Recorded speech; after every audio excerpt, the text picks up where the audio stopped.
Ito yung pangpanligaw na ginagamit gamot sa diabetes. Ayan o, dami dito sa Qurais, Saudi Arabia. Qurais, dami dito gamot sa diabetes.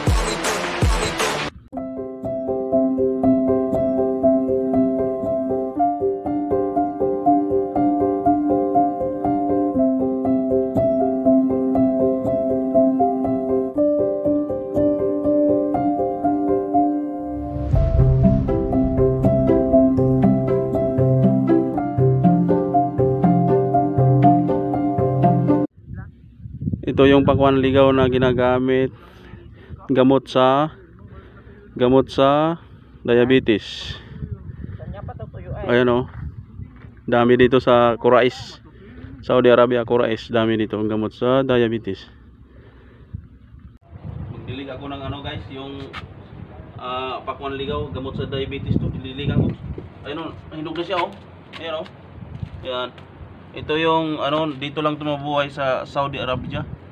Yung pakwan na ligaw, gamot sa diabetes. Ang daming bunga oh. Hinog-hinog na siya oh. Yan.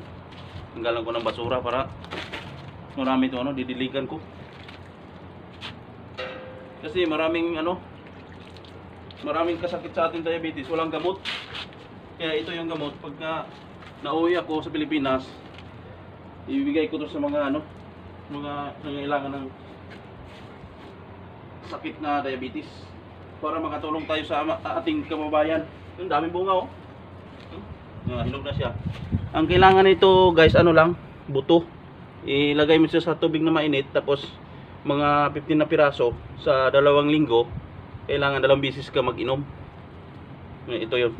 Pahinugin mo to siya mabuti, yung patuyuin. Tapos yung ganito siya guys oh. Yan, ganito guys. Tingnan natin yung buto guys. Bihakin natin. Ito, marami siyang buto. Yan, ito yung ilagay sa isang basong tubig, mga isang ganyan. Mga 15 na piraso. Tapos iinumin nyo. Sa 1 linggo, 2 beses kayo mag-inom. Kaya dilig-diligan ko to kasi para marami tayong makukuha. Tanggalan ko ng basura para ano itong mga basura eh. Pag-aabal ko dito.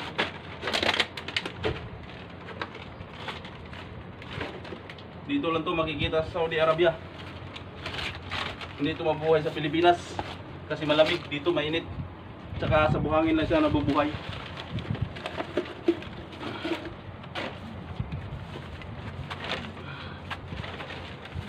Malaking tulong to sa mga kababayan natin na nangailangan kung may sakit.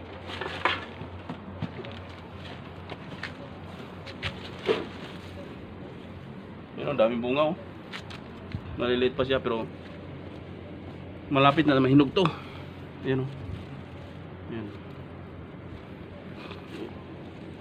Ito nabaon siya o. Ayan. Mga 1 buwan pa pwede na to harbisin pag natuyo na. Hello mga lods. Guys, andito yung kasama ko oh. Ayan oh. Mayroon siyang na-discover dito sa likod ng namin, tirahan. Ayan oh, yung mga aircon sa likod oh. Ayan oh. Pinapakita niya yung Ito yung kinuha ko sa Qurais. Yung itong to gamot sa diabetes. Hello guys. Ito yung crane operator namin na kabababa lang 1 taon sa disyerto. Ngayon lang bumaba. Kaya hanggang ngayon kahit wala ng duty, naka-coverall pa rin. Tsaka naka-safety shoes Saka pa niyan. Talagang trabahong-trabaho kaso wala Tsaka ito, mayroon tayong bagong halaman G. Itanim natin yan G Ayun Yan Anong halaman yan? Munggo yan, munggo. Munggo yan. Tapos ito? Kalabasa. Ito kalabasa. Kalabasa. Yung munggo saan natin pwede ilagay? Hindi na yan. Kailangan pabawasan niya. Hindi na yan kasi marami na. Dapat 3 piraso lang. 3 piraso. Dito pala yung yung kuha nila. Yung may dala nila galing sa Kurais. Oh, Ayan, inakyat niya. marami to, tatlong sako. Ayan oh. Binilad namin kasi na Inakyat niya doon. Oh, kunin mo, diyan ka na lang. Oh. siya, eh. Pakita mo lang. Naka-on yan. Naka-on. Guys, ito yung nakuha namin galing Kurais, oh.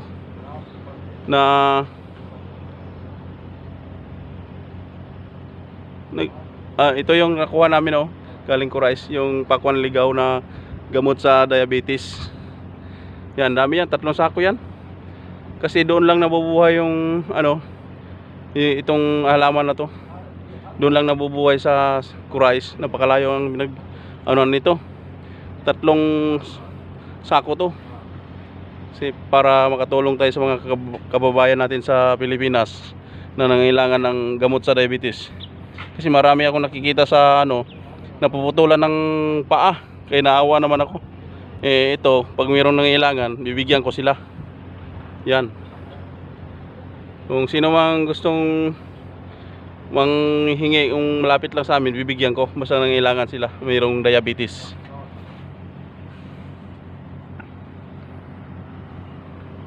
Okay na po.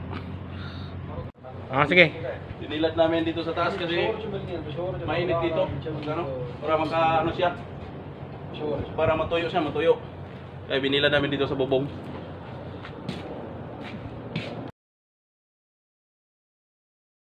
Hello guys. Ngayon, yung kasama ko, yun ang ano niya, purpose niya doon na dadalhin daw niya sa Pinas yung mga buto nun. Ewan ko kung anong paraan gagawin niya. Basta madala niya yon, tapos mabigyan niya yung mga nangangailangan doon na yung may mga diabetes nga, yun sabi niya. So, para malaman nyo kung nandoon na siya sa Pinas, huwag niyong kalimutan i-like, share, and subscribe doon sa channel niya, JJ Bukog. Tsaka huwag niyong kalimutan si Tulip Screen TV kasi magkasama kaming dalawa. Kahit saan kayo doon, mamili lang kayo kung saan kayo makapag-message kasi magkasama naman kami. Mabigyan niya ng tulong doon. God bless everyone.